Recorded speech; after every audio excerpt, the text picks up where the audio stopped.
122. Reliazwit capítulo 829 Autor, Ermo. Esse capítulo veio de centralnovel.com. Não se esqueça de conferir o site.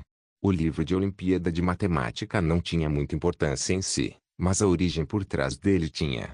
Durante a exploração inicial do mundo dos sonhos, Roland havia descoberto que os livros que ele nunca tinha lido na vida estavam todos em branco, e essa teoria se aplicava a todos os livros em qualquer biblioteca. A maioria dos livros não passava de folhas vazias com a capa em cima. Ele até especulou que essas capas eram produções de memórias praticamente esquecidas misturadas com um pouco de criatividade. Se ele nunca tivesse lido um livro, este nunca existiria no mundo dos sonhos. Mas o livro de Olimpíada de Matemática na mesa de zero colocou essa teoria de pernas pro ar. Ele se perguntou por que não havia notado essa peculiaridade no início. Será que ele não notou porque estava ocupado com a exploração nos últimos 2 ou 3 meses? Ou será que essa mudança ocorreu há pouco tempo? Se fosse a segunda opção, ele tinha que verificar. Se o livro de Olimpíada de Matemática surgiu do nada e gradualmente restaurou sua aparência original, poderia acontecer o mesmo com os outros livros. E quanto aos livros que ele nunca tinha lido ou visto a capa? Roland também tentou entender qual era a conexão entre 3 eventos cruciais: o poder estranho que ele havia obtido, o extermínio dos servos do diabo, e a liberação da força da natureza. Ele mal podia esperar para descobrir se esses fatores tinham algo a ver com as mudanças deste mundo. Vossa Majestade? A voz de Rouxinol interrompeu os pensamentos de Roland. Roland olhou para baixo e descobriu que ele, inconscientemente, estava alisando o pé de Rouxinol. Como a meia de Rouxinol era muito fina, Roland conseguiu sentir claramente a maciez e a delicadeza do pé dela. Rouxinol pareceu um pouco envergonhada. Eu mudei de meias, mas eu ainda não tomei banho. Provavelmente eu ainda estou um pouco suja. Você se importa de eu tomar um banho primeiro? Roland ficou totalmente constrangido. Ele simplesmente ficava fora de si quando pensava em coisas sérias. Além disso, a frase tomar um banho primeiro parecia conter um significado um tanto estranho, mas essa não era a intenção de Roland, ele achava. Enquanto ele tentava achar uma resposta apropriada, alguém bateu na porta do escritório, o que o deixou aliviado. Depois que Rouxinol desapareceu no mundo da névoa, Roland secou, limpou a garganta, e disse: entre. A gata entrou no escritório. Após curvar-se rapidamente, ela perguntou: todas as amostras das montanhas nevadas foram transferidas para a terceira área fronteiriça. Você quer dar uma olhada? Roland se recompôs, fingindo estar pensativo. Em seguida, ele assentiu com a cabeça, dizendo: claro, vamos agora. A gata respondeu com um sim, mas, ao chegar na porta, ela se virou, olhou para o rei e perguntou: você está bem? Por que pergunta isso? Roland ficou um pouco surpreso. A gata respondeu num tom sério de voz: sua voz está um pouco estranha, o que é um sintoma típico de resfriado ou gripe. Embora os meses dos demônios já tenham se passado, é válido lembrar que a neve ainda está derretendo, e ainda está bem frio lá fora. Essa é a época do ano em que as pessoas mais ficam doentes. Você não é uma bruxa, então é melhor cuidar de si mesmo, não apenas por você, mas por toda a raça humana. Você entendeu? Antes de irmos, sugiro que você procure Lily e peça para ela te examinar. O exame físico não durou muito tempo, mas Roland bebeu um frasco de água anti-doença feita por Lily, que ficou muito feliz. Sob a proteção dos guardas e bruxas, Roland se dirigiu à Cordilheira Intransponível. Ele ficou um pouco aliviado quando viu as bruxas de Taquila. Todas elas eram visitantes corriqueiras do mundo dos sonhos, exceto Paza e Aleter. Elas pareciam mais fáceis de lidar.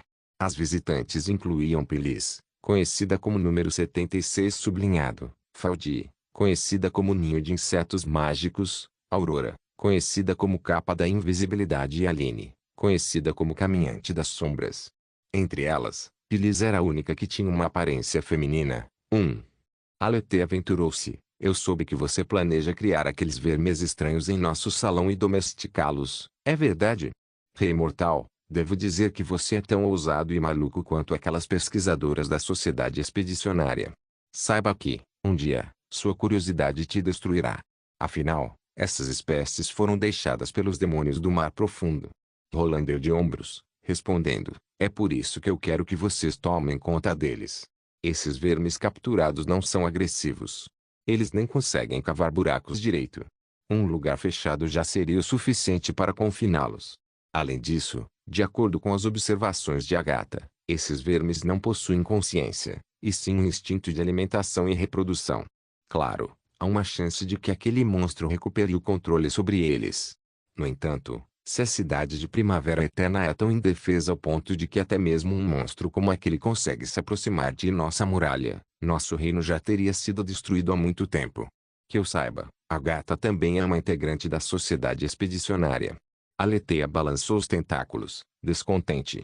Por também ter sido uma bruxa de alta estirpe no passado, Aletheia não respeitava muito a bruxa do gelo, como Pilis fazia. Agatha, que acabou virando o foco da discussão, simplesmente franziu os lábios, aparentemente não querendo se envolver nessa conversa. Se você realmente quiser insistir nesse assunto, lembre-se de que Celine também fez parte da sociedade expedicionária. Se ela ouvir você falando uma besteira dessa, ela com certeza vai ficar contra você. Paza tomou a frente e pediu desculpas a Roland. Aletheia não quis ofender.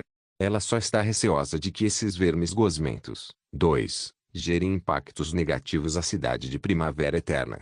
Roland balançou as mãos. Está tudo bem. Vamos dar uma olhada. Ele sabia que o medo de Aletheia tinha algum fundamento, mas o que Agatha e Raio escreveram nos relatórios carregavam informações importantes. Se ele exterminasse os vermes gosmentos devido a potenciais riscos, seria como jogar a criança fora junto com a água do banho. Observá-los à distância já seria uma medida segura. Certo. Por favor, siga-me. Paz assentiu com o tentáculo. Passando por um lugar espaçoso e corredor estreito, eles logo chegaram num salão vazio, do tamanho de 4 a 5 castelos. Sob a luminosidade de várias pedras da luz incrustadas nas paredes, eles conseguiam ver cada detalhe do local. O solo era fofo. E do outro lado do salão, eles conseguiam ouvir o som de água corrente. Paza começou a apresentar o local. Esse é o nosso salão de cultivo que acabou de ser feito por Fran. E absolutamente seguro aqui, já que só tem apenas uma saída.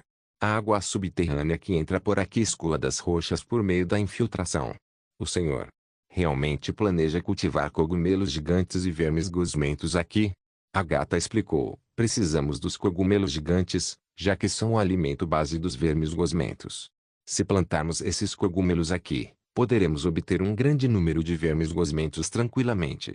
Para Roland, era uma pena que esses cogumelos gigantes não pudessem ser comidos, pois possuíam características venenosas. Só pelo tamanho e quantidade deles, além da alta proteína, eles definitivamente serviriam como um dos substitutos da carne. Mas o veneno impossibilitou essa chance. Para que servem esses vermes gosmentos? Pilis perguntou, curiosa que só. Se o senhor quiser estudá-los, por que só não pegar alguns e examinar? Roland olhou para Agatha e respondeu, eles provavelmente serão muito importantes para o desenvolvimento da cidade de Primavera Eterna, se o relatório que recebi estiver correto. Agatha respondeu com um aceno de cabeça. Ela pegou um verme gosmento que se rastejava pelo cogumelo gigante e o jogou no chão. Em seguida, ela tirou 2 lanças de gelo no verme, uma na cabeça e outra na barriga. O verme se debateu e logo ficou imóvel. Ileasiot capítulo 835. Como a bruxa do gelo havia descrito no relatório, o verme gosmento, que parecia uma aranha sem pelos ou uma formiga de barriga gigante, tinha uma parte superior do corpo bem fina com patas protuberantes e uma parte inferior do corpo muito grande, quase do tamanho de um tronco humano. Era evidente que esse não era o maior tamanho que o verme devorador poderia alcançar, já que, para acomodar um demônio frenético dentro da barriga, seu abdômen precisaria inchar por pelo menos 2 a 3 vezes. Com base nas fotografias tiradas por Soraya da cena, quando o demônio frenético ainda estava dentro do corpo do verme devorador, o verme mantinha sua cabeça enfiada no chão, deixando apenas sua barriga inchada do lado de fora. Portanto, de longe, parecia um ovo gigante. Você o matou? Pilis perguntou. Isso vai nos economizar tempo. Ele não é agressivo, mas corre muito rápido. Com essas palavras, Agatha rasgou a barriga do verme com uma espada de gelo. Um líquido pegajoso e branco jorrou de lá de dentro. Agatha disse, esse muco pode ser usado como um conservante. O estado é líquido sob condições normais, mas lentamente se solidifica e se transforma numa espécie de clara de ovo cozida com o passar do tempo. É pra a gente comer isso. Faldi franziu as sobrancelhas. Agatha balançou a cabeça. Eu nunca comi isso, mas suponho que não seja muito saboroso. Enfim, Esse líquido não é muito importante. O importante é outro líquido que está no corpo dele. Desta vez, após passar 7 ou 8 minutos dissecando as costas do verme gosmento, a gata retirou um órgão verde coberto de gosma. Parece uma vesícula biliar. Bilis aproximou-se, animada. Mas não tem bilis aqui. 2. A gata cuidadosamente abriu o órgão e adicionou 2 gotas de líquido verde escuro. Em seguida, ela misturou os líquidos com 2 pinças de gelo. O que vem a seguir é o ponto-chave. Roland segurou o fôlego, observando a mistura tomar forma. Depois de pouco tempo, o líquido gradualmente endureceu e os movimentos da bruxa do gelo diminuíram. Depois de 2 ou 3 minutos, as pinças de gelo, que a gata usava para misturar o líquido, de repente ficaram presas, como se estivessem grudadas em algo. Roland estendeu os dedos e tocou na superfície do líquido, descobrindo que o líquido havia se transformado numa espécie de gel. Embora fosse gelatinoso, o material não se deformava com tanta facilidade. Surpresa, Bilis exclamou, isso é, borracha biológica. Roland respondeu animadamente. Foi esse material que prendeu Fran ao chão nas montanhas nevadas. No primeiro relatório de Agatha, Roland havia notado essa característica peculiar dos vermes gosmentos das montanhas nevadas. De primeira, ele pensou que esse material se parecia com teias de aranha ou algo do tipo. Mas após ler os próximos relatórios, ele descobriu que o muco solidificado era tão flexível quanto a borracha. Esse material não apenas poderia aderir à superfície de um objeto, como também poderia ser modelado em várias formas. Essas 2 propriedades o tornavam altamente prático. Realmente, fazia tempo que Roland pedia para as pessoas procurarem por seringueiras. 3. Ele acreditava que, assim que eu encontrasse uma seringueira, Ramos poderia melhorá-las e transformá-las em super seringueiras. Infelizmente, essa procura foi um fracasso. Ninguém, nem mesmo o Reino do Alvorecer, que era famoso por deter diversos tipos de espécies, sejam de animais ou plantas, nunca tinham ouvido falar de uma árvore com tais características. Como resultado, ele teve que depender de Soraya para produzir materiais elásticos. A falta de materiais elásticos naturais limitava fortemente a produtividade da cidade de Primavera Eterna. Com novas máquinas sendo investidas na produção e com o aumento substancial da produtividade das fábricas e nível de processamento, a deficiência das borrachas havia se tornado um problema crítico. Roland sabia muito bem que a borracha, que poderia ser tanto natural quanto artificial, era apenas um termo generalizado para todos os materiais elásticos. No entanto, ele não tinha lá muito conhecimento sobre os procedimentos de produção de borrachas em específico. Mas foi justamente quando Roland se preocupava com esses problemas que os relatórios da exploração das montanhas nevadas lhe trouxeram essa surpresa prazerosa. Foi por isso que ele havia decidido criar esses vermes gosmentos, apesar dos potenciais riscos. Agora que ele estava vendo o verme pessoalmente, ele soube que havia tomado a decisão correta. Roland não se importava muito com a durabilidade desse muco produzido pelos vermes. Contanto que o material pudesse colar e acelerar as partes móveis, já poderia ser considerado um tipo de borracha. A gata disse lentamente, após rever a cena reconstruída por Vera, descobrimos que foram exatamente esses vermes gosmentos que prenderam Fran ao chão. Eles aprenderam com esse muco pegajoso ejetado pelo rabo deles. No entanto, o líquido na barriga em si não solidifica. Só quando esses 2 líquidos no corpo deles se misturam é que adquirem uma propriedade borrachuda. Se Sylvia não tivesse achado Fran com o olho da magia, nós teríamos demorado uns 10 a 15 dias para encontrá-la.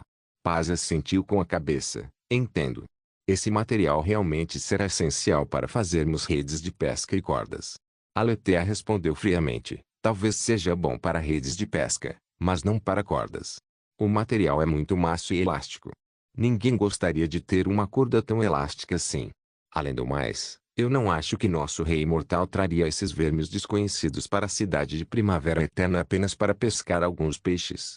Ela parou por um segundo e depois se virou para Roland. Independentemente de qual ideia maluca você queira conduzir, não se esqueça de que você representa não só o reino de Castelo Cinza, mas sim toda a raça humana, incluindo nós. O comentário dela deixou Roland atônito por um momento. Roland nunca havia imaginado que Aletheia, que implicava bastante com ele, seria a primeira a aceitar, e certamente não esperava que ela fosse dizer algo que, de certo modo, reconhecia sua liderança. Com esse pensamento, Roland sorriu de canto de boca. Claro, Se tudo correr bem, vocês serão as primeiras a saber dos benefícios desse novo material. Paza perguntou, a propósito, como fazemos os vermes devoradores ejetarem mucos sem que o monstro os controle? Não podemos matá-los toda vez, ou podemos? A gata colocou o órgão do verme devorador dentro de um saco de couro e limpou as mãos. Esse é o nosso próximo passo de pesquisa. Se nada funcionar, teremos que criá-los em larga escala para abatê-los de forma sustentável. Além do verme borrachudo verme gosmento, Roland também checou outras novas espécies descobertas nas montanhas nevadas, tais como a planta que podia brilhar e um tipo de peixe transparente que vivia no rio subterrâneo, mas eles não eram nada se comparados aos vermes gosmentos. O brilho da planta luminosa, que poderia ser usado para a iluminação de vias públicas, era simplesmente uma simbiose. 4. Onde um grande número de vagalumes residia na fruta. Quando a fruta fosse consumida, esses vagalumes se dispersariam enquanto disseminariam as sementes. Já o peixe transparente dificilmente conseguiria sobreviver na presença do sol, podendo apenas viver no rio subterrâneo, que era escuro. Embora fosse saboroso, Roland não achava que poderia criá-los em larga escala. Eles serviriam apenas como luxo para poucos. Diante disso, Roland teve certeza que a espécie mais especial dali eram os vermes gosmentos, que ele preferia chamar de vermes borrachudos. No mais, ele estava bastante satisfeito com as descobertas nas montanhas nevadas.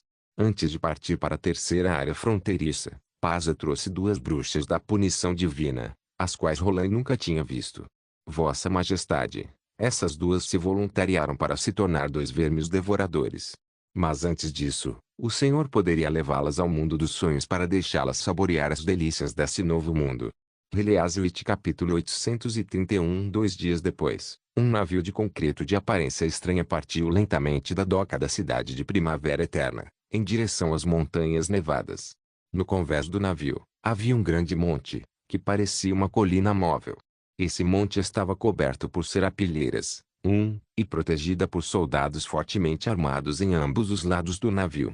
Também havia mais de 10 bruxas da punição divina. O nome do navio era Vitória. Este navio transferiria o núcleo de almas para as montanhas nevadas, onde as bruxas de Tequila fariam a cerimônia de encarnação e seriam integradas aos vermes devoradores. Por pura confidencialidade, as bruxas não se despediram. Nenhum apito foi ouvido quando o navio zarpou, e até mesmo o carregamento do navio havia sido feito na madrugada do dia anterior para que não fosse notado por ninguém. Roland estava de pé na doca construída de tijolos e tábuas, observando o navio desaparecer à distância. Ele sabia que, assim que a cerimônia de encarnação terminasse, haveria 3 vermes devoradores na cidade de Primavera Eterna, o que ajudaria bastante na construção municipal e no projeto da linha defensiva. No entanto, inesperadamente, Roland não estava muito feliz com isso. As 2 bruxas voluntárias se chamavam Jasmine e Lyra. Pela aparência original delas no mundo dos sonhos, elas pareciam ter uns 20 anos de idade, quase a mesma que a de Tilly. Todas as 2 eram extrovertidas. Para fazê-las terem o melhor dia de suas vidas, Roland havia levado as 2 garotas, junto com Pilis e as outras bruxas, para o parque de diversões, onde elas foram na roda gigante, montanha-russa, casa assombrada, onde Jasmine quase quebrou a cabeça do fantasma com um soco, e no kamikaze. Ele também permitiu que elas comessem tudo o que quisessem. Se Roland não tivesse ganhado dinheiro matando os servos do diabo alguns dias atrás, ele provavelmente teria ficado pobre de maré de si. Jasmine e Lyra, nos últimos 2 dias, haviam ficado extremamente chocadas, mas elas haviam seguido Roland obedientemente sem fazer nenhuma pergunta.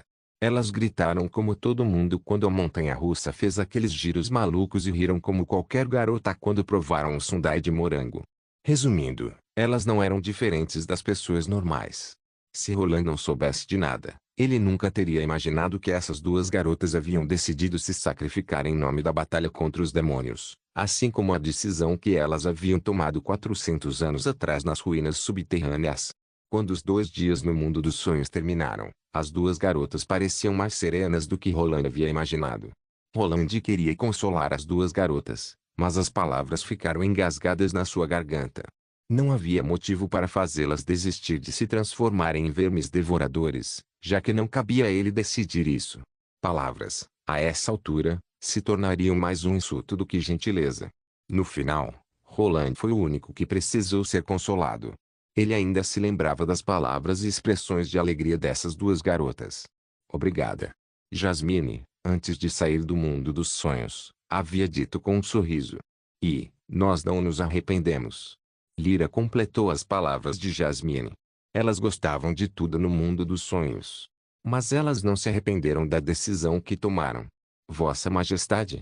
Pilis, que veio buscar suas colegas, olhou para Roland.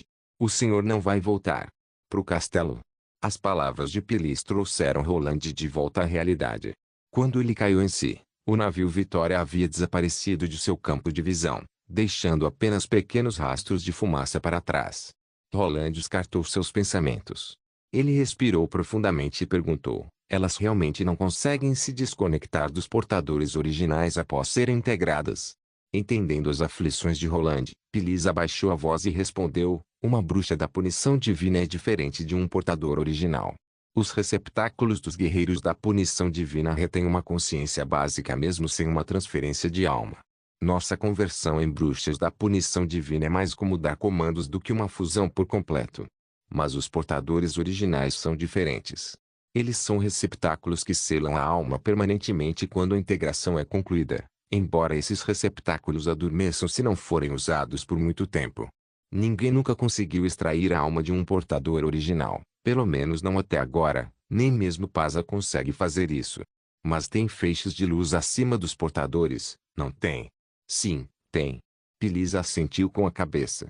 Sem poder mágico, esses seres de tentáculos não conseguiriam se mover de forma independente. Talvez um dia a gente consiga encontrar um jeito de levar a alma delas para o mundo dos sonhos. Roland olhou para o céu azul à distância e disse lentamente. Após um momento de silêncio, Pilis olhou na mesma direção de Roland e disse: talvez um dia. Para Olga, as selvas cobertas por neve da região oeste eram paisagens completamente novas. Mais de uma vez, comerciantes lhe haviam contado sobre as neves do norte, que pareciam um deserto de areia branca e congelante. Agora vendo pessoalmente, no entanto, ela descobriu que a neve era mais fina e branca do que ela imaginava. O mundo inteiro estava envolto em cores diferentes. De acordo com Cinzas, embora os meses dos demônios já tivessem terminado, demoraria cerca de 15 dias para a neve derreter completamente. Era exatamente isso que Olga queria, já que, nesse caso, ela conseguiria ver as cidades cobertas por neve. Havia poucas coisas que podiam ocupar a mente dela nessa viagem. Olga havia vasculhado todos os cantos do navio de aço, mas não havia conseguido encontrar o mecanismo que fazia a embarcação se mover. Até André não sabia a resposta. A bruxa loira só disse evasivamente que uma máquina que constantemente fervia água empurrava o navio para a frente. Quanto aos detalhes mecânicos, Olga foi informada de que apenas o rei Roland e a senhorita Ana sabiam disso. Olga não sabia muito sobre o rei Roland, mas ela soube de Cinzas que a senhorita Ana ocupava uma posição muito importante na classificação de força da cidade de Primavera Eterna. A princesa Olga do clã Chama Selvagem, portanto, ficou muito impressionada e passou a ficar mais interessada nessa bruxa poderosa e inteligente chamada Ana. Quando ela mencionou a classificação de força da cidade de Primavera Eterna para Andrea, a bruxa loira sorriu com desdém. Uma classificação de força? Andrea revirou os olhos, virando o rosto. Um homem é diferente de um lobo. Nenhum indivíduo pode competir com um grupo de pessoas. É meio que animalesco querer enfatizar apenas a capacidade de luta individual. Mas os lobos também são animais sociais. Olga corrigiu. Bem, certo. Então escolha outro animal como exemplo, como tigres e leopardos da neve. Andrea tossiu. Enfim, Ana é a fonte de poder da cidade de Primavera Eterna. Foi a habilidade de Ana que permitiu que o primeiro exército esmagasse os cães de guarda e eliminasse o clã Chicote de Ferro no extremo sul. Eu aposto que Cinzas não te contou que ela quase foi morta por um homem comum numa batalha. Como André havia imaginado, a mulher-loba foi pega de surpresa. André continuou, esse homem comum usou uma arma feita por Ana. É impossível falar de capacidade de luta sem levar em conta essas armas. Se você quiser ficar forte, sugiro que você peça a Sua Majestade para arranjar-lhe um conjunto de armas profissionais. Com essas palavras, André acariciou sua arma de cano longo nas costas e disse, se você conseguir carregar uma arma como essa nas costas após sua transformação, isso será mais útil do que qualquer habilidade de combate. Olga não concordava totalmente com Andrea, mas ela guardou esse conselho no seu coração. O pai dela dizia frequentemente que ela devia ouvir e observar, claro, nunca se esquecendo do que ela queria em primeiro lugar. Quando a embarcação navegava contra a corrente e ondas crescentes, o navio de aço desacelerava drasticamente. No quinto dia após entrarem na região oeste, a mulher-loba viu um pombo gordo, grande e bonito. O pombo voou pelos ares por um bom tempo antes de dar uma rasante e pousar na proa do navio. Quando Olga já planejava capturar o pombo para fazer um lanche, ela percebeu um sorriso no rosto de Cinzas, que tirou um saquinho de carne do bolso e alimentou o pombo. O pombo, por sua vez, esfregou a cabecinha em Cinzas, como se fossem velhas amigas que não se viam há muito tempo. Foi só quando o pombo começou a falar que Olga percebeu que ali era uma bruxa. Pru, pru, entendi. Diga à princesa Tilly que eu logo estarei lá. E eu também. Andrea não gostava de ser deixada para trás. Pru.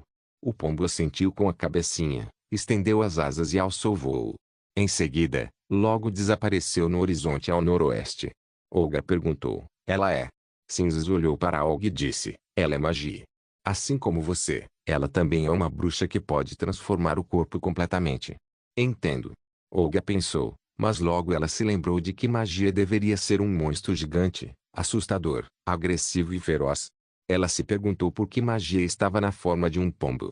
Enquanto a princesa Olga estava perdida em pensamentos, Cinzas colocou a mão no ombro dela e disse, hora de arrumar seus pertences. Logo chegaremos na cidade de Primavera Eterna. Reliazwit capítulo 832. Quando o apito soou, o Rolando 01 atracou na doca. Olga notou que todas as pessoas na doca pararam e levantaram a mão direita, saudando o navio imponente de aço que havia acabado de atracar. Provavelmente eles haviam feito isso porque o navio levava o nome do rei. Os soldados do primeiro exército do navio responderam ao público com a mesma saudação. Era uma saudação estranha, em que eles colocavam a mão direita ao lado da cabeça. No entanto, diferente das saudações que Olga já viu, essa saudação de agora não diferenciava quem era superior ou inferior. Era o mesmo tipo de saudação para todos. Essa igualdade confundiu Olga. Ela não entendia por que eles tinham que se cumprimentar de forma tão cerimoniosa quando todos eram iguais em status. Na opinião dela, o foco das formalidades era prestar respeito e submissão ao superior, independentemente se fosse se ajoelhando, adorando ou colocando a mão no coração e se curvando. Além disso, ela também notou que até mesmo as crianças que brincavam pela doca saudavam da mesma forma, com o tronco erguido e mão na cabeça. Durante o processo, ninguém parecia relutante ou inferior. Na verdade, os olhos deles estavam repletos de alegria e vitalidade. Essa saudação parecia ter construído uma conexão entre eles, algo que as palavras não conseguiam expressar. Cinzas quebrou o silêncio. Essa é uma saudação militar. Eu não sei por que inventaram isso no início. Eu pensava que era um capricho imposto por Sua Majestade, Roland Wimbledon, para seus súditos. Depois eu descobri que estava enganada. Olga ergueu uma sobrancelha, surpresa. Isso não tem nada a ver com o Rolando 01. Não. Eles vão saudar toda vez que um navio do primeiro exército atracar na doca, pois o retorno do navio significa que seus familiares voltaram sãos e salvos da expedição. Mas eles não parecem familiares. A princesa Olga destacou, hesitante. Se fossem, as saudações deveriam conter mais emoção. Além disso, praticamente todos os soldados a bordo eram homens, mas havia poucas mulheres na doca. Será que todos tinham irmãos? Andrea deu de ombros, dizendo, todos os membros do primeiro exército são da cidade de Primavera Eterna, o que significa que a maioria dos moradores de lá tem um membro da família que se alistou no exército. Também há vários deles de bairros próximos. O primeiro exército é totalmente diferente dos mercenários, que vagam por aí em busca de emprego, e eles também não trabalham da mesma forma que uma milícia. Eles sentem orgulho no que fazem. As pessoas daqui celebram não só o retorno seguro de seus familiares, como também o dos outros. Eu acredito que Sua Majestade chama isso de a importância da unificação do exército. Então é um exército construído pelos súditos? Olga se perguntou em silêncio. A mulher-loba seguiu as bruxas rumo ao interior da cidade de Primavera Eterna, ainda perdida em pensamentos. A primeira coisa que impressionou ela foi o quão limpa e organizada era a cidade. Tirando os pedestres, as casas e ruas da cidade eram alinhadas e possuíam o mesmo tamanho, incluindo as árvores pela calçada. Essa organização compacta fez Olga se sentir um pouco sufocada. Embora a cidade parecesse magnífica à primeira vista, ela não se sentia tão confortável como na cidade da Areia de Ferro. Ademais, para sua grande decepção, havia pouca neve na cidade de Primavera Eterna. Até mesmo as ruas sólidas da cidade estavam secas. A única neve que ela conseguia ver era a que se aglomerava acima das folhas das árvores na calçada e nos telhados. O plano dela de ver uma cidade coberta por neve foi por água abaixo. Claro, várias coisas ainda chamaram sua atenção. Olga ficou fascinada pelas placas de madeira penduradas na frente de algumas casas pelas ruas, onde várias palavras, desenhos e logotipos estavam estampados, tais como Couros do Velho Caçador, Casa da Palha, Casa dos Tesouros da Encosta Norte, etc., embora alguma das placas estivessem em branco. Além disso, ela ficou surpresa ao descobrir que havia uma plaquinha em cada esquina, mostrando claramente a localização dos pontos da cidade, assim como o nome de cada rua. Por exemplo, a rua em que ela estava agora se chamava Avenida do Resplendor. A mulher-loba chegou à conclusão de que essas plaquinhas eram muito úteis para os recém-chegados da cidade de Primavera Eterna. Essas plaquinhas de rua lhe ensinavam a estrutura básica da cidade e lhe diziam onde comprar e onde encontrar uma pousada, economizando tempo e um problema de ter que pedir informação aos ratos. Durante suas conversas com os comerciantes do deserto, Olga soube que era muito difícil uma estrangeira se adequar a uma cidade completamente nova, já que tudo era um mistério. Expor a identidade de estrangeira que a colocaria imediatamente numa situação desvantajosa. Mas essas plaquinhas de rua, embora simples, eram uma mão na roda para os visitantes.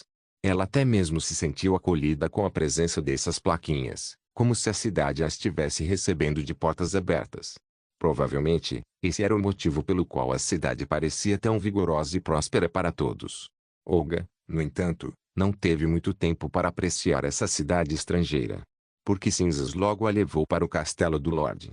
Após esperar no salão por um tempo, um guarda trouxe uma mensagem do rei de Castelo Cinza. Por favor, siga-me. Sua Majestade deseja te ver. Por alguma razão, Olga de repente ficou um pouco nervosa.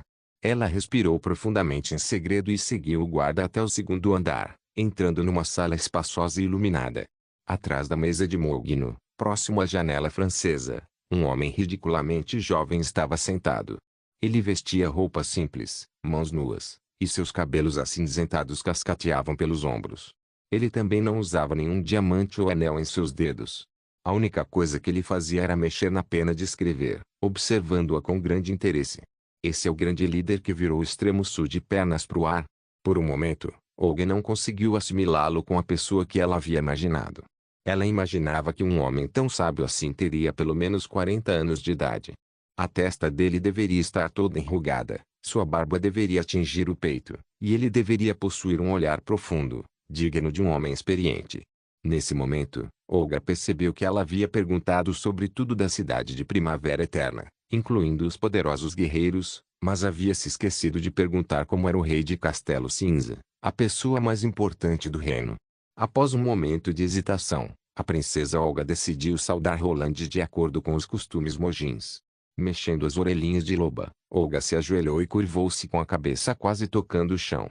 Ela sabia que esse cabelo acinzentado era uma característica típica de quem possuía a descendência do Swimbledon. Você é a dama divina do clã Chama Selvagem, né? O rei não deixou ela ficar lá prostrada por muito tempo. Assim que a cabeça dela estava prestes a tocar no chão, ele quebrou o silêncio.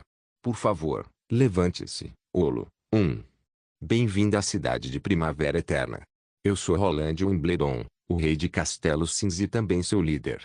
Olga franziu levemente as sobrancelhas quando ouviu a palavra Olo. Esse não era o nome dela. Poderia o rei ter se confundido. Porém, ela logo se levantou de forma tranquila, como se nunca tivesse ouvido as palavras de Roland. Meu nome é Olga Chama Ardente. Quanto ao título de Dama Divina, acredito que seja mais apropriado me chamar de bruxa aqui. Além disso, meu pai, Gels Chama Ardente, mandou saudações para o senhor em nome do clã, esperando que sua soberania seja tão duradoura quanto os oásis. Desta vez, contudo, ela não ouviu uma resposta imediata do rei.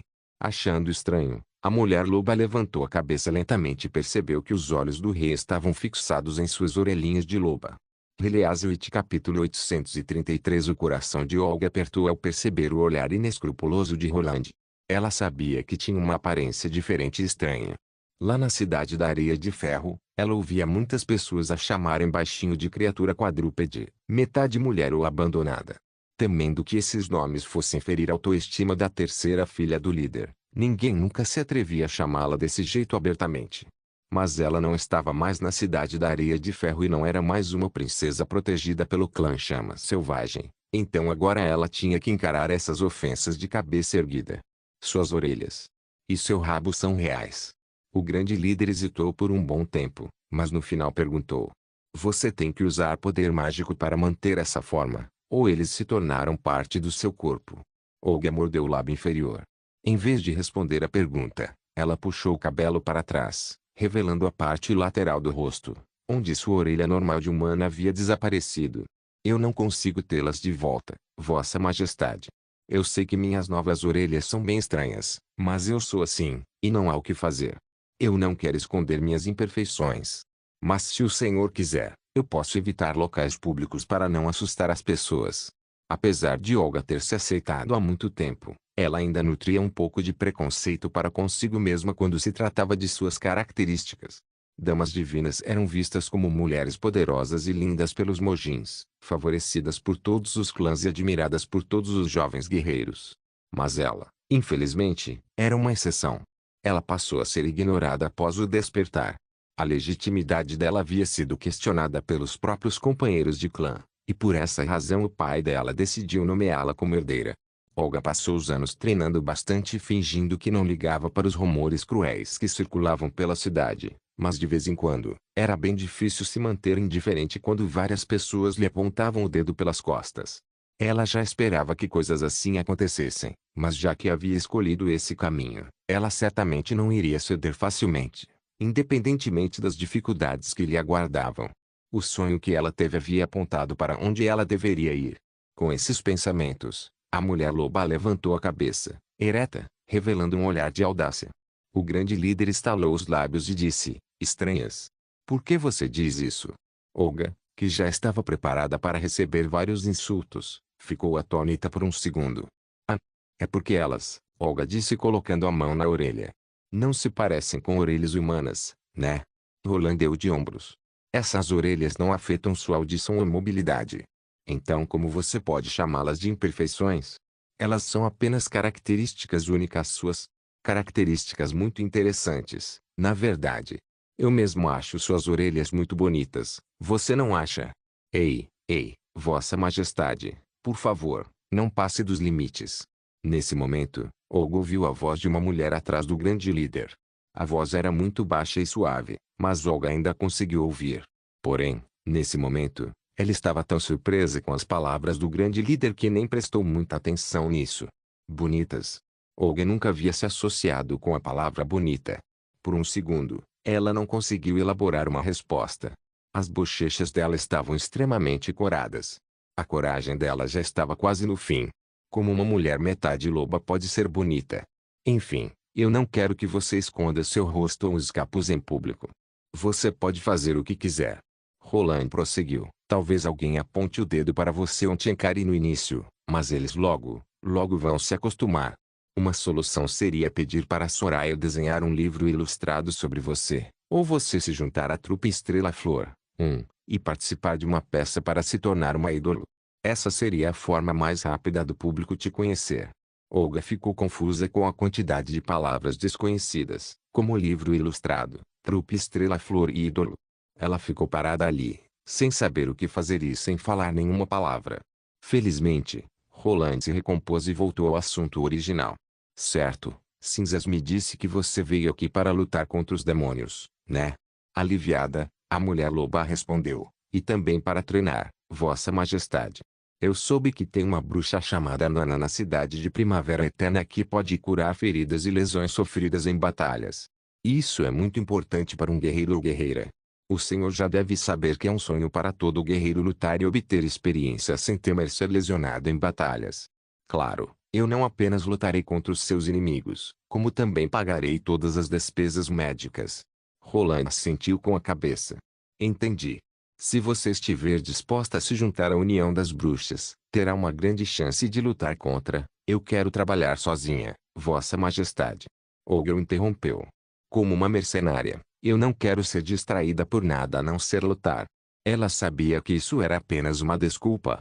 A verdadeira razão por trás dessa mentira era que ela queria ter uma melhor compreensão desse reino nortenho antes de jurar lealdade ao grande líder. Olga ainda não havia se esquecido de que ela era uma Mojin. Se Roland não conseguisse manter a promessa que fizera na Terra do Fogo, os Mojins certamente cortariam todo tipo de relação com o reino de Castelo Cinza. Se as coisas chegassem a esse ponto, o rei de Castelo Cinza se tornaria um inimigo. Portanto, ela não poderia tomar uma decisão assim, de supetão, sem pensar muito no assunto. Sério? Roland ficou pensativo por um bom tempo e depois deu de ombros, parecendo um pouco triste. Então eu não posso te dar o que você quer. Por quê? Olga ficou surpresa. Ela imaginava que uma mercenária com excelentes habilidades de combate seria popular em qualquer lugar, sem falar que ela queria fornecer o serviço de graça e custear todas as despesas médicas. Nenhuma pessoa sensata recusaria tamanha oferta. Por que ele a recusou? Porque estamos prestes a enfrentar uma guerra de grande escala, e não pequenos confrontos entre clãs. Olga sentiu todo o seu sangue subir para a cabeça. O insulto de Roland basicamente fez piada de todos os esforços históricos dos Mojins.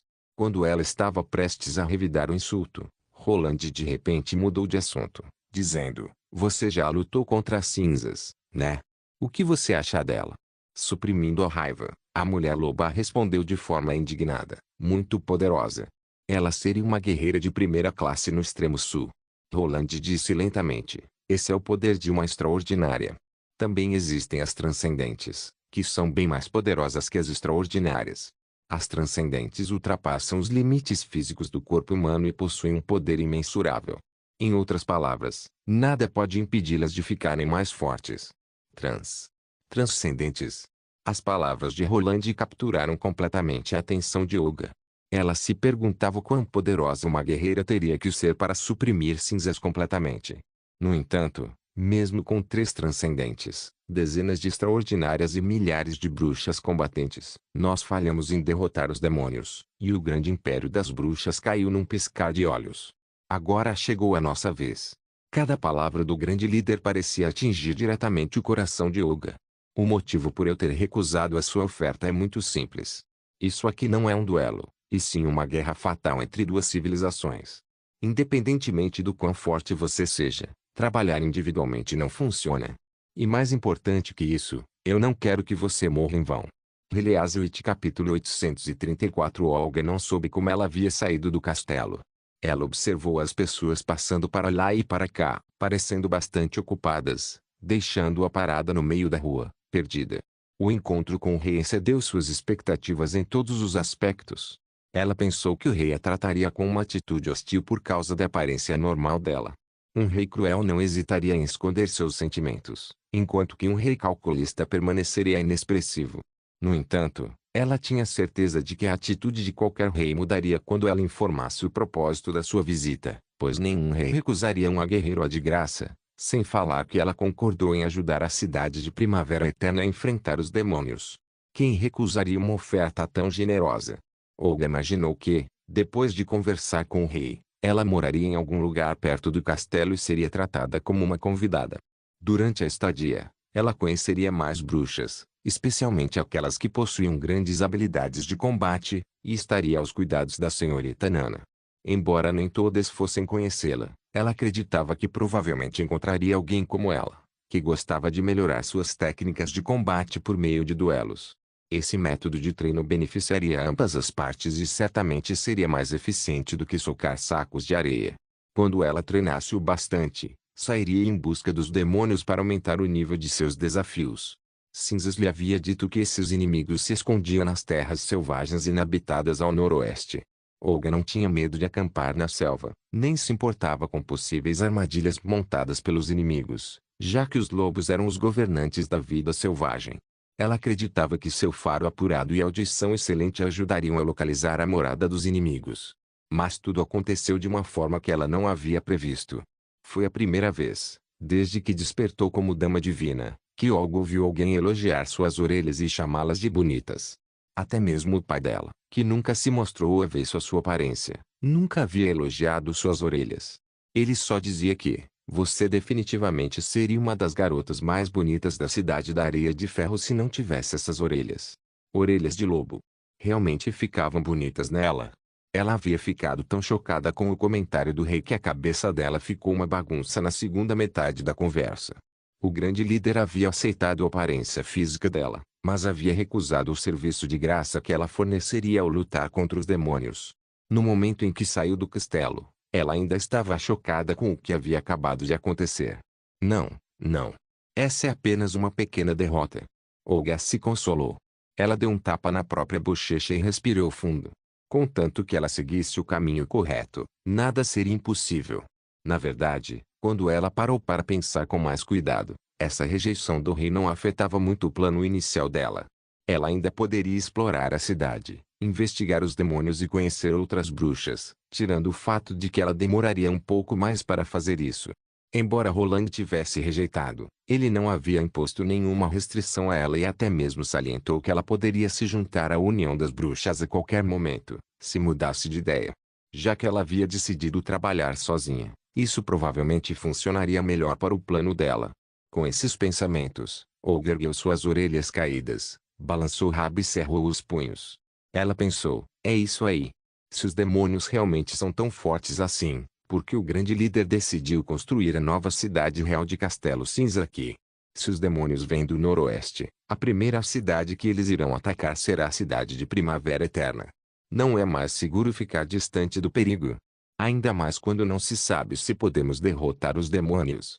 As palavras "eu não quero que você morra" em vão provavelmente foram uma gentileza fingida do rei para tentar fazê-la desistir de lutar contra os demônios individualmente. Mas ninguém sabia quem seria o vencedor até o minuto final.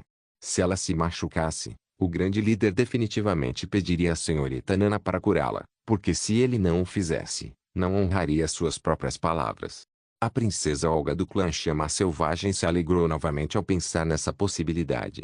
Ela ainda tinha mais de 100 moedas de ouro, mais do que suficiente para pagar meses e mais meses de pousada.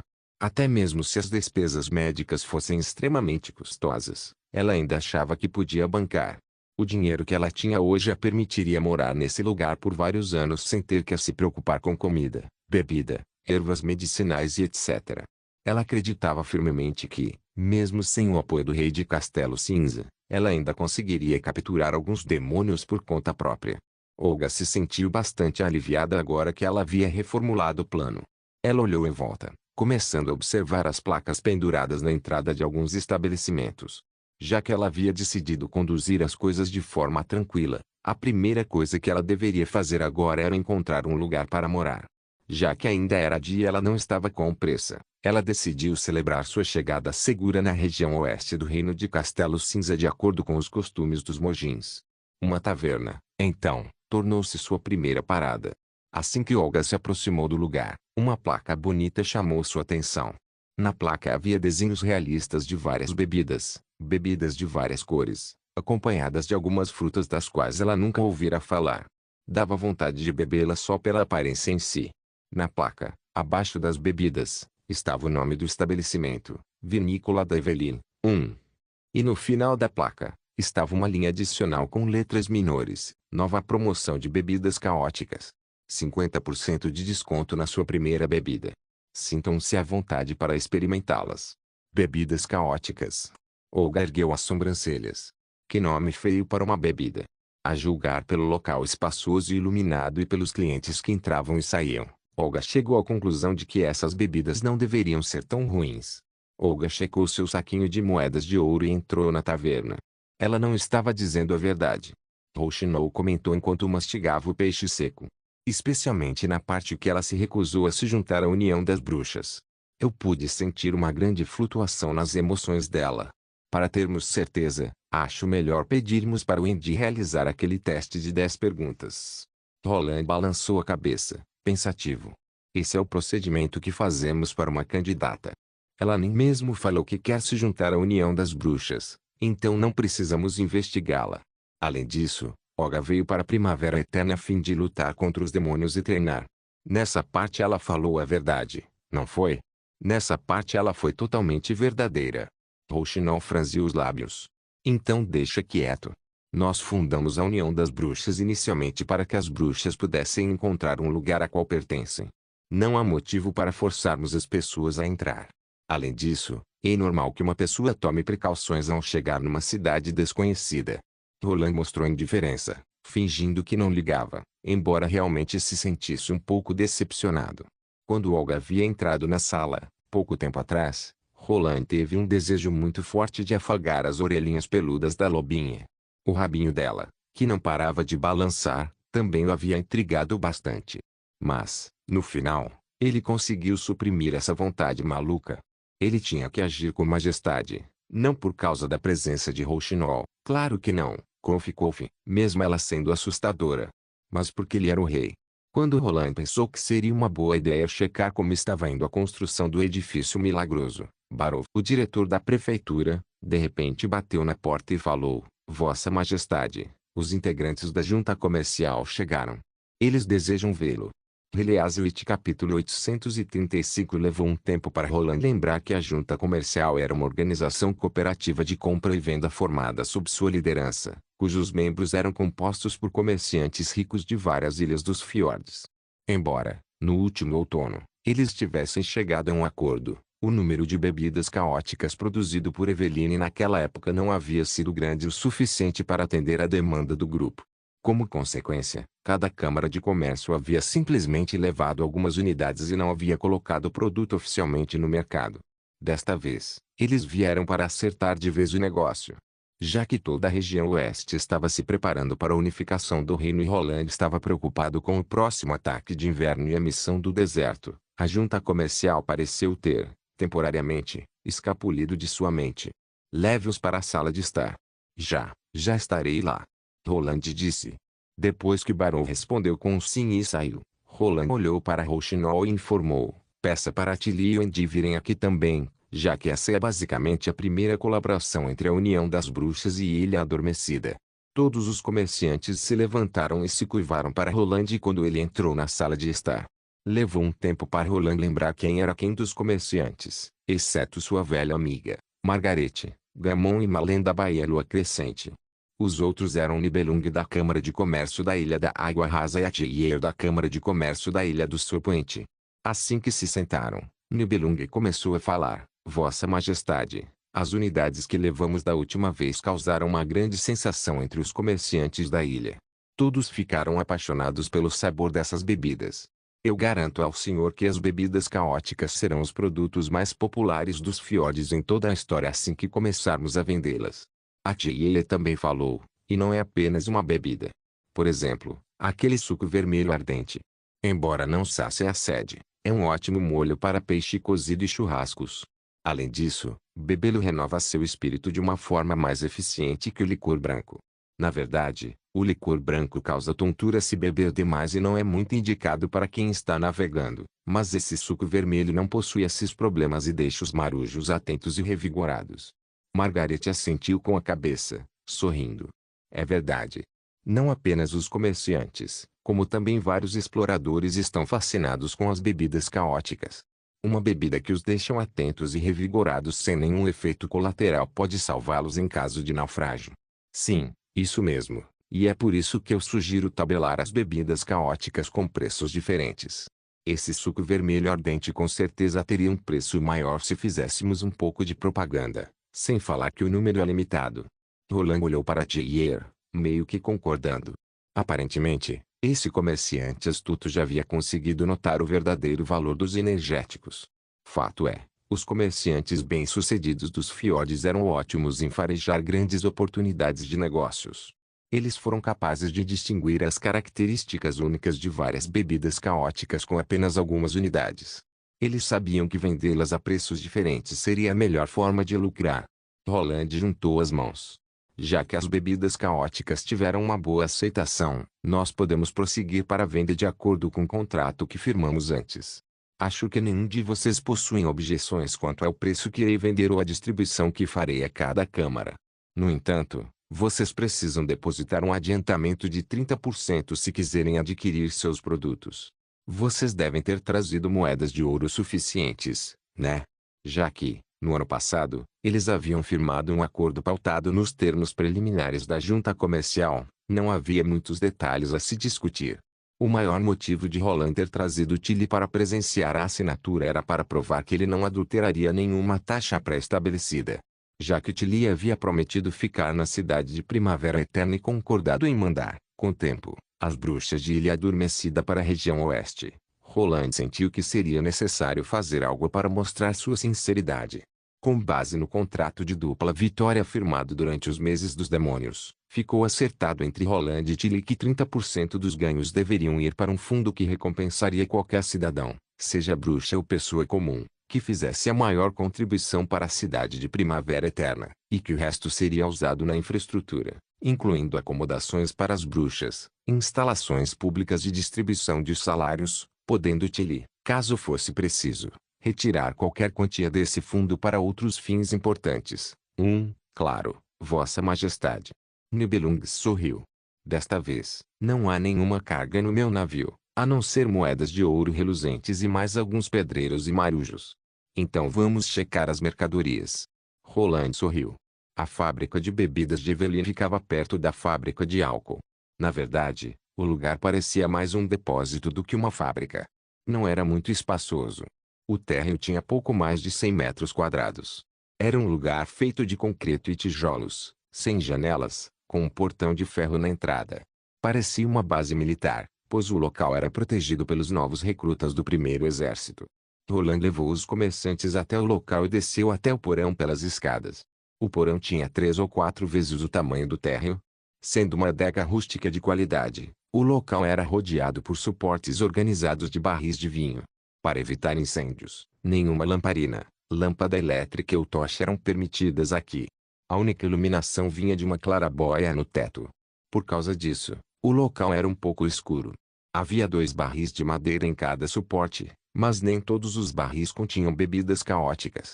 Eveline produzia apenas um barril de bebida caótica por dia, e atualmente havia pouco mais de 100 barris no total, claro, tirando aqueles consumidos por Roland e distribuídos para os integrantes da União das Bruxas mensalmente. Roland deu uns tapinhas em um dos barris, e o líquido lá dentro fez barulho. Nós podemos fornecer 20 barris de bebidas caóticas por mês. Cada Câmara de Comércio terá 5 barris em média. Se nossa produção continuar a mesma, vocês obterão a mesma quantidade de produtos mensalmente, independentemente de quanto tempo vocês levem para vendê-los. Quer vocês venham daqui a 3 meses ou meio ano, nosso estoque não vai mudar. Todos os 100 barris que vocês podem comprar estão aqui nesses suportes de madeira. Assim que checarem as mercadorias, mandarei meus homens lhes entregarem os barris na doca para o carregamento. O senhor não vai deixar a gente provar as bebidas primeiro? Gamon ficou confuso. Isso não é um vinho cujo sabor melhora com o tempo. Roland deu de ombros.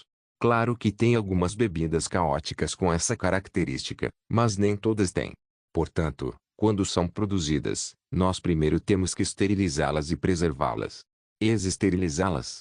Da mesma forma que a comida, as bebidas caóticas também podem ficar ruins.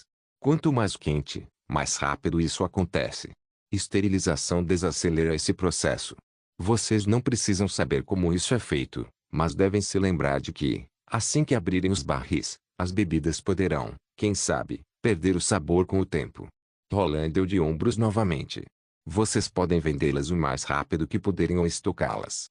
Contanto que vocês as estoquem em lugares escuros e frios, elas durarão por pelo menos 1 ou 2 meses.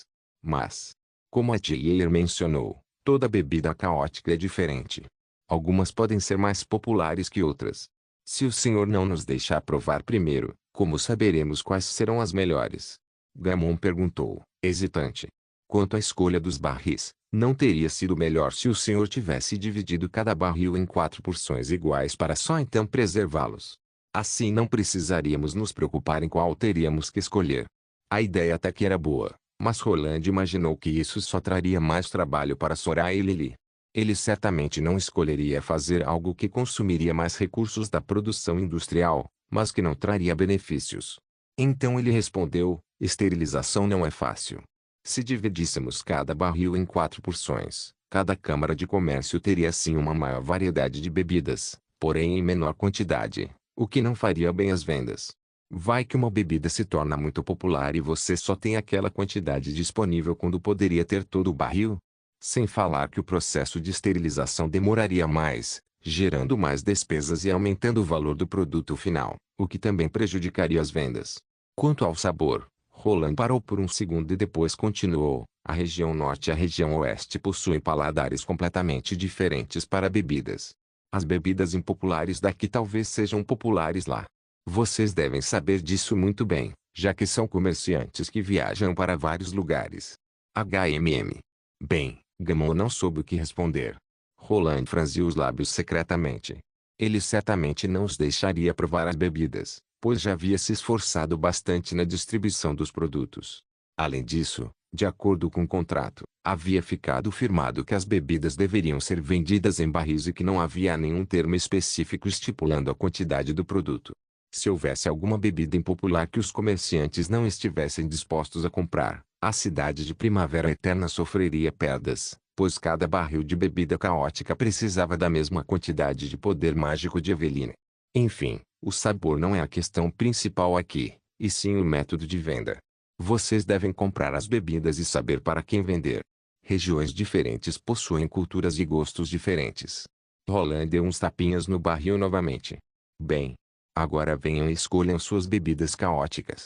Heliaswit capítulo 836. Apesar dessas condições, os comerciantes dos fiordes acabaram aceitando esse método de seleção.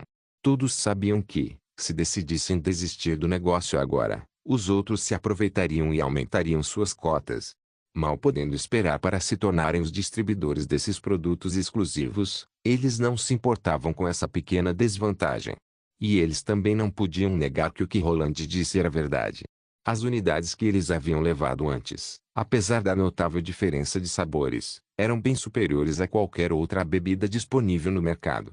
Então a diferença estava principalmente nos ganhos. Já que todos eles eram responsáveis pelas vendas em regiões diferentes, a possibilidade de competição era quase inexistente. Roland ria por dentro enquanto observava Gammon e os outros indo para lá e para cá, avaliando os barris. Alguns cheiravam bem de perto e outros até mesmo tentavam ver se havia um pingo da bebida no chão para checar a cor. Embora os barris parecessem normais por fora, o interior era revestido por uma membrana feita por Soraya. Isso isolava completamente o ar fora e dentro do barril, não deixando o aroma escapar.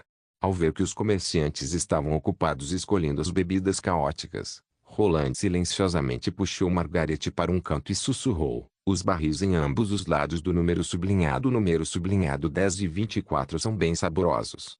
Eu, pessoalmente, gosto muito deles. Margaret pareceu surpresa. Vossa Majestade, considere isso como um presente. Roland disse com um pequeno sorriso.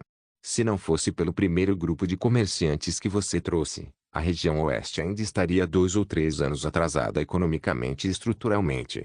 Embora essa não tenha sido sua intenção no início, a cidade ainda colheu frutos, então essa recompensa não é nada. Ele parou e disse: mas claro, só farei isso desta vez. Afinal, se eu te revelar os trunfos toda vez que você vier aqui, os outros com certeza vão ficar desconfiados. Roland falou a verdade. Naquela época, os motores a vapor eram complicados e difíceis de operar, sendo indicados simplesmente para drenagem e trabalho de transporte. Também não havia muitas vias de comércio na região oeste. Se Margaret não lhe tivesse apresentado os comerciantes de minérios da Cidade da Prata, abrindo uma rota de comércio ampla e rentável, o desenvolvimento inicial teria sido mais difícil. Sem falar que a Câmara de Comércio de Margaret era responsável pelas vendas na área do Reino de Castelo Cinza, então monopolizar o mercado local com produtos de alta qualidade também era uma boa ideia, só dessa vez. Nesse caso aceito seu presente. O comerciante não fez cerimônias. Quando lidava com pessoas, ela realmente se parecia com Trovão, que era sempre alegre, generoso e sincero. Após saudar Roland rapidamente, Margaret riu e disse: já que eu recebi um presente seu, também tenho que dar algo em troca. Que tal uma informação? Como assim? Roland perguntou, erguendo as sobrancelhas. O primeiro grupo de comerciantes que o senhor mencionou agora, que inclui meu velho amigo Og, planeja visitar a região oeste em breve. Ela baixou a voz e disse: mas, pela carta que ele me enviou, parece que dessa vez ele não virá sozinho. As máquinas a vapor que o senhor vendeu causaram uma grande sensação na região central do reino, e quase todos os comerciantes de minério estão agora querendo comprar esse novo sistema de transporte por trilhos. Então se prepare. Daqui a mais ou menos 6 meses, suas fábricas estarão bastante ocupadas. Verdade? Roland ficou surpreso, mas logo sorriu e assentiu com a cabeça. Essa é uma notícia digna de se celebrar. No entanto, só Roland sabia o verdadeiro valor dessa notícia. Esse dia finalmente chegou. Ele pensou. Nos últimos 2 anos, ele havia vendido aproximadamente 100 máquinas a vapor, das quais apenas 30% pertenciam ao reino. Quando as indústrias do reino de Castelo Cinza foram criadas, a produção mensal não passava de 2 ou 3 unidades. Essa produção mal podia suprir a demanda de seu próprio território, mas ele ainda assim vendia uma parte para a Cidade da Prata. E esse esforço estava rendendo frutos agora. Uma fonte de poder tão escassa quanto essa seria quase insignificante para a Revolução Industrial, mas era um sinal de mudança que evoluiu o trabalho manual para a maquinaria, estabelecendo uma nova forma de produção. Quando todos notassem o poder dessa nova fonte de energia e quisessem seguir o fluxo, a mudança começaria. Roland acreditava que essa mudança baseada em lucro, inovação e interesse seria quase impossível de parar. Seus efeitos fariam o mundo entrar numa era completamente nova. Atualmente, a cidade de Primavera Eterna não era mais como antes. Hoje, a produção diária num parque industrial era o equivalente a um mês de produção no passado. Quando as fábricas adotassem o sistema de 3 turnos, com carga horária de 8 horas, a produção aumentaria ainda mais. Além disso, um grande número de aprendizes, que haviam recebido a educação básica primária, constantemente transformavam-se em trabalhadores profissionais. Eles nunca haviam tocado num martelo ou forjado uma espada, mas haviam aprendido a operar e realizar manutenção em máquinas. Máquinas essas que produziam peças para construir outros tipos de máquinas. Com essa notícia de Margarete, Roland previu que esse momento não estava tão longe de chegar. 2 dias depois, os comerciantes dos fiordes partiram da cidade de Primavera Eterna com seus lotes de bebidas caóticas, e Barov entrou animadamente no escritório de Roland com uma pilha de papéis. A julgar pelo sorriso no rosto do diretor da prefeitura, Roland soube que os resultados desta vez haviam sido excepcionais. No entanto, ao pegar os papéis que continham as estatísticas, Roland não focou nos ganhos econômicos, mas sim prestou atenção nos recém-chegados. De acordo com o contrato firmado na última reunião, a Ilha do Serpente e a Ilha da Água Rasa forneceriam 300 artesãos em troca dos navios a vapor, que seriam entregues num prazo de 5 anos. A Baía Lua Crescente havia sido muito mais direta, usando 2.000 pessoas e 50.000 moedas de ouro para comprar um navio de aço, sem velas. Embora essas câmaras de comércio buscassem o conhecimento tecnológico para a construção desses navios, Roland não se importava com isso. Muito pelo contrário, ele considerava isso como uma moeda de troca. Contanto que estivessem dispostos a deixar o pessoal deles na cidade de Primavera Eterna, Roland não apenas lhe passaria as técnicas e métodos de construção, como também os desenhos dos projetos. No entanto, os comerciantes se esforçaram bastante desta vez. De acordo com as estatísticas de Barov, o número de artesãos trazidos pelas câmaras de comércio dos fiordes havia sido 10 a 20% maior que o combinado. A maioria deles eram trabalhadores com vários anos de experiência na construção de navios e carpintaria. Portanto, a intenção deles era óbvia. A cidade de Primavera Eterna não proibia que suas habilidades técnicas fossem aprendidas por outras cidades. Isso significava que, quando o contrato terminasse, tirando aqueles que ficariam na cidade como parte da transação, esses 10 a 20% de trabalhadores que eles haviam mandado a mais voltariam para os fiordes munidos de todas as técnicas aprendidas na cidade de Primavera Eterna. Infelizmente, os comerciantes não entendiam os termos técnicos dessa nova era. Roland sorriu. Os comerciantes dos fiordes logo descobririam que, se quisessem produzir seus próprios navios a vapor, eles teriam que comprar materiais brutos, equipamentos, além das partes importantes e componentes feitos exclusivamente na cidade de Primavera Eterna.